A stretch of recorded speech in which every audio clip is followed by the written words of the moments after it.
Traveling to Boise right now to cover the sentencing for Bryan Kohberger. He is the former criminology student who killed those 4 beautiful students from the University of Idaho. For the most part, in sentencings, we know what to expect. They're very, very emotional. But here are 5 things we'll be watching for in the courtroom.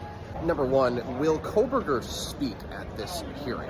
It would be an especially shocking moment because we've heard him literally say just 5 words since he was charged with 4 counts of murder. But it's something that the families have really hoped for, hoping that he will say something about a possible motive or why he decided to stab these 4 students to death in their off-campus home. Hearing anything from him could be satisfactory for some of the family members. By all accounts, he does not appear to be processing human emotions like many would hope, so who knows what you might get out of that if he does speak. But by law, he does have the right to do so, and if he does, again, that would be a shocking moment.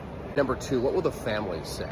The families of these 4 students have been relatively split on how this process has gone so far. Ethan Chapin's parents said they will not be at the sentencing. They're satisfied with the fact Kohberger will get life in prison. But the family of Kaylee Gonzalez has been on the other side of this. They've been very frustrated by the way this has all gone so far. I would not be surprised to hear some serious anger in the voice of Kaylee's father and mother and sister. We'll have to wait and see what comes out of all of that.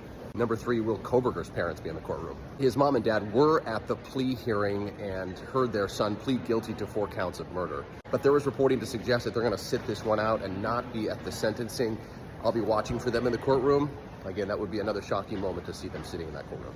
4th thing I'll be watching for is how long the sentencing will go. The judge has reserved the courtroom for 2 days of hearings and victim impact statements.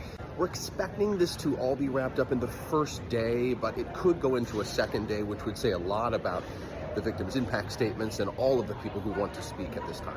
And the 5th thing I'll be watching for in this hearing is whether the judge makes any last-minute changes to the plea agreement. All of the parties have agreed to the plea agreement already, but by law, the judge can do this. The only change he might make, according to a Superior Court judge that I spoke with, is adding a clause that prevents Kohberger from profiting off of this story and this case in the years to come.